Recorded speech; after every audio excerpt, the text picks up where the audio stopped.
My name is Elizabeth Thompson, and I'm 27 years old. I've been married to James for 5 years, and together we have a 4-year-old son named Jack. Initially, I worked full-time after our marriage, but now I transitioned to a part-time role at the same workplace where James is employed. James and I began dating due to his persistent pursuit, which eventually led to our marriage. However, things changed after we tied the knot. James, once kind, became domineering, adopting a mentality of complacency once he had caught me. His younger sister, Jennifer, who is about to turn 20, became a frequent presence in our lives. Despite our age difference, James indulged her every whim, making me feel like a mere housemate catering to her demands. Jennifer's visits were often untimely and unannounced, and she never brought anything with her. Upon arrival, she would ignore me, as if it were a normal occurrence. James, on the other hand, welcomed her warmly, offering her our meals, even if they were meant for just the three of us. Whenever I raised concerns about the limited food, James would insist that I share my portion with Jennifer, blaming me for not anticipating her arrival.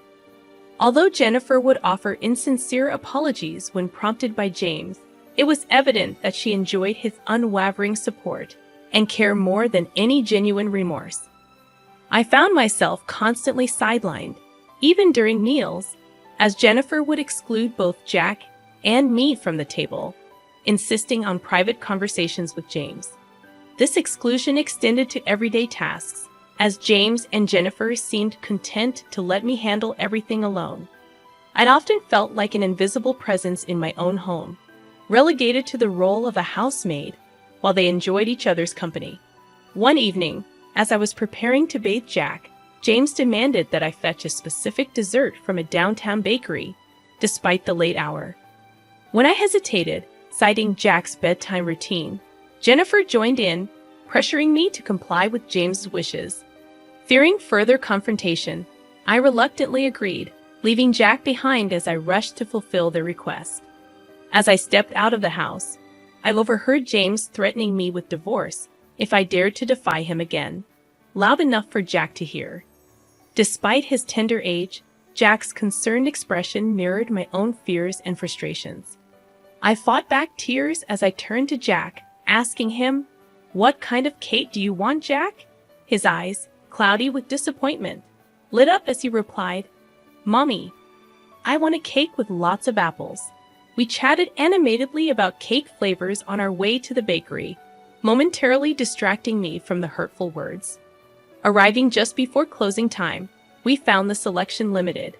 Nonetheless, I purchased 2 slices of strawberry sponge cake and 1 slice of the fruit-covered cake Jack desired. Eager to fulfill his wish, back home, I set the cakes on plates and served James and Jennifer before attending to Jack. To my dismay, Jennifer commented, "That cake looks more delicious," eyeing Jack's choice.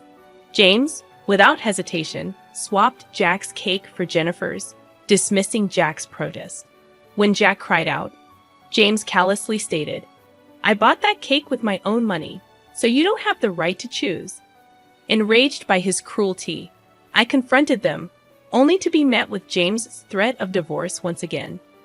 Jack, his tears subsiding, looked at me with concern.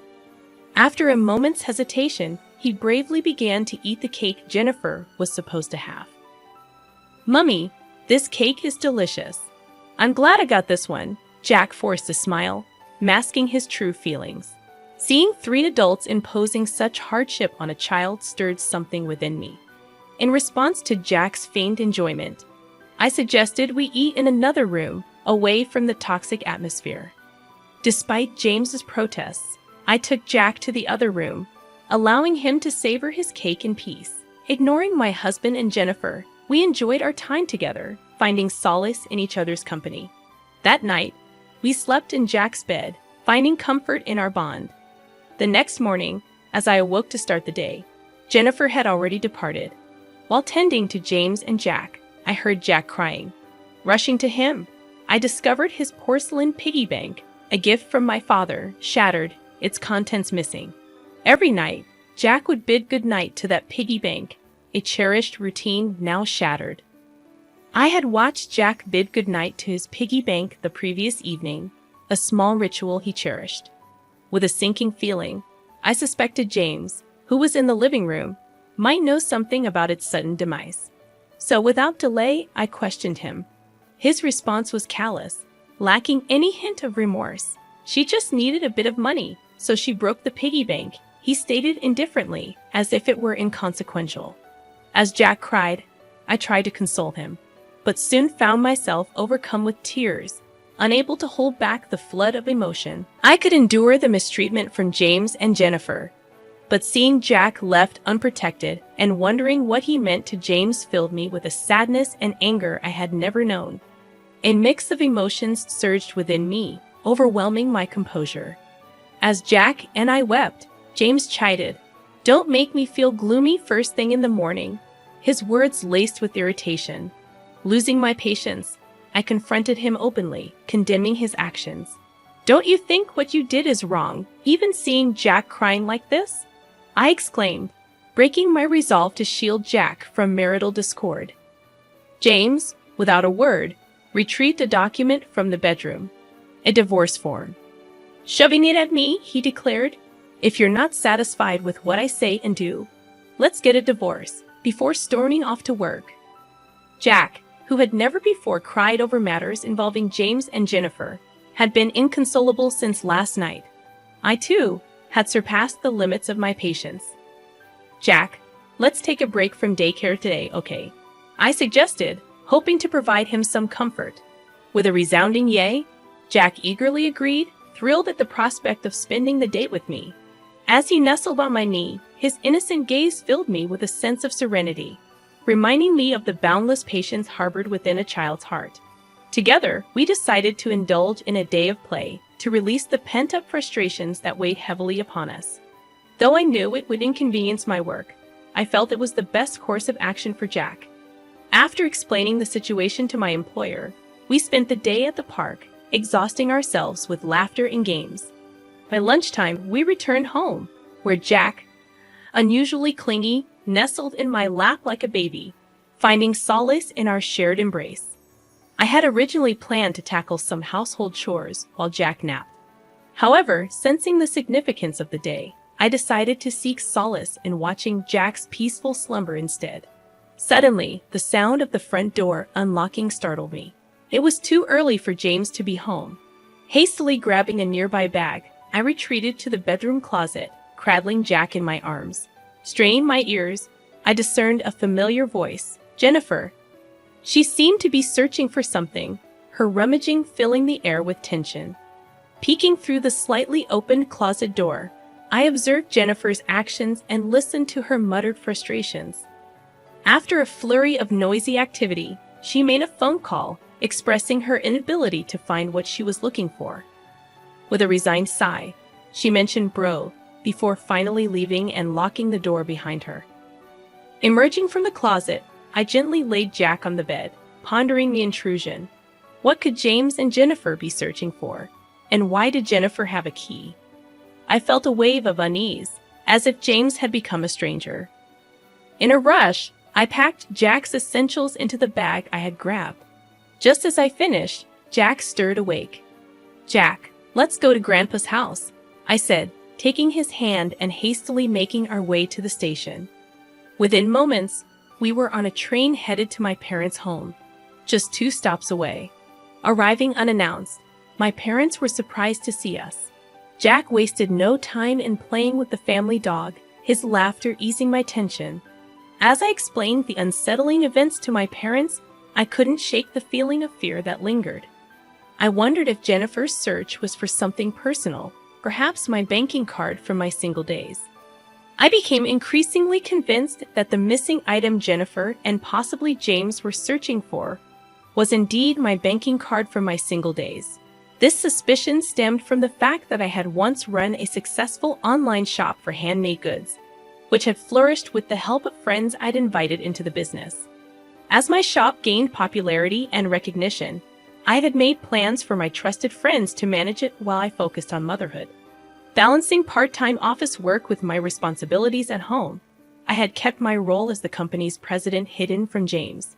Despite his knowledge of my entrepreneurial past, I hadn't disclosed my continued involvement in the business. This secrecy stemmed from issues that arose after our marriage. James, who had a habit of spending his entire salary with no savings, had pressured me to become a full-time homemaker. Unwilling to accept his terms, we had settled on my working part-time. However, he had insisted I sign a contract limiting my claims to marital property, leaving me financially vulnerable. Throughout our marriage, I had received only a meager allowance for household expenses, covering the child's needs from my own earnings. James' presumption that I still had savings from my single days likely fueled his and Jennifer's search for my banking card. Nevertheless, I had taken precautions to safeguard my assets. I had a separate savings account for our child, to which I regularly contributed. The banking card they sought would yield nothing, as I had stored it in the family safe at my parents' home, following my father's advice. However, another concern arose when Jack tearfully confessed to breaking a piggy bank gifted by my father, failing to save money as promised. This infuriated my father, who was on the verge of confronting James when my mother intervened, urging caution. With no concrete evidence, acting rashly could worsen the situation, especially given James's casual mentions of divorce. This insight prompted me to reassess the situation, considering the implications of my husband's actions and Jennifer's unexpected intrusion. Fearing that James might exploit any perceived wrongdoing on our part to his advantage in the divorce, I made the decision to record their conversation, hoping to uncover their true intentions. In the meantime, my parents sought advice from a trusted family lawyer, a longtime friend of my father. Upon our return home, I began preparing dinner as usual, with my phone discreetly recording the unfolding events. True to expectations, James's first question was about the whereabouts of the banking card. When I pressed for an explanation, the conversation quickly escalated. He grew visibly agitated, demanding all my part-time earnings, citing my sister's supposed troubles as justification. Refusing to comply, I explained that I was saving for our child's future. In response, James thrust divorce papers at me, accusing me of arrogance and implying his sister's importance over Jack's well-being. Silently, I halted my dinner preparations, stashing the divorce papers in the bag I had packed earlier. Taking Jack's hand, I headed for the door, ignoring James' ultimatum. He warned me not to return, emphasizing his seriousness about the divorce, citing his discomfort with Jennifer's unrestricted access to our home. Leaving behind the familiarity of our home, I was bombarded with calls and emails from James, all of which I ignored as we made our way to my parents' house. There, I shared the recording with them and presented the divorce papers James had given me. Discussing our options, my parents acknowledged the potential harm a divorce could inflict on Jack's tender heart. Lost in contemplation, Jack's innocent request for food broke through the tension. My mother swiftly prepared his favorite dish, hamburgers, tears welling in my eyes as I realized the depth of my emotions. The floodgates of my emotions burst open, and I found myself unable to stem the tears. Jack's enjoyment of the hamburger was palpable, his grin stretching from ear to ear as he expressed his wish to have Grandma's hamburgers every day. "It's because Grandma fills them with so much love," he proclaimed, offering me a bite-sized piece with an earnest smile. As I tasted the familiar flavors, Jack's tender words melted my heart even further. "This hamburger is filled with love. Isn't it tasty, Mommy? Please don't cry," he pleaded, his concern touching me deeply, but his compassion only brought forth more tears from me. Sensing my distress, my father intervened, explaining to Jack that my tears were tears of joy, moved by his thoughtful gesture. He reassured Jack that family moments like these were precious and brought immense happiness. In a poignant moment, Jack expressed his understanding, feeling more love from our family than from his father. Embracing the concept of divorce with a maturity beyond his years, he found solace in the warmth of our family. Even back at my parents' house, Jack found comfort in our aging dog Max, declaring him as his little brother. With a sense of resolution, I made the decision to proceed with the divorce, knowing it was the best path for our family's well-being. The following day, as Jack slept soundly beside my father and Max, I shared a bed with my mother, finding solace in the familiar comfort of her presence. We reminisced about cherished childhood memories until sleep claimed us. Upon waking, I braced myself for the flurry of messages from James. Over 200 missed calls and emails awaited me, ranging from harsh criticisms to desperate pleas for reconciliation. Despite the uncertainty, I remained steadfast in my decision to prioritize the happiness and stability of our family. Feeling the weight of the situation, I switched off my phone once again, temporarily shutting out the chaos of messages and calls. Later that afternoon, my lawyer arrived, and we delved into the intricacies of my predicament, solidifying my resolve to proceed with the divorce. With solemnity, we signed the necessary documents, setting the wheels of legal separation in motion. The following day, my lawyer met with James to discuss the terms of our divorce. 2 days later, he returned to my parents' house with updates. The outcome was revealing and disheartening. Jennifer's troubles ran deep, stemming from a shopping addiction and involvement with questionable establishments. James, acting as her guarantor, had been entangled in her financial mess. Their plan to utilize my savings to alleviate their debts was laid bare. Despite his earlier resistance to the divorce, James appeared to have a change of heart, expressing regret and sorrow. He agreed to a fair child support arrangement for Jack, acknowledging his responsibility. In a brief but emotional conversation, James confessed his misguided priorities and misplaced loyalty to Jennifer. He lamented the strained relationship with Jack and expressed a desire for reconciliation.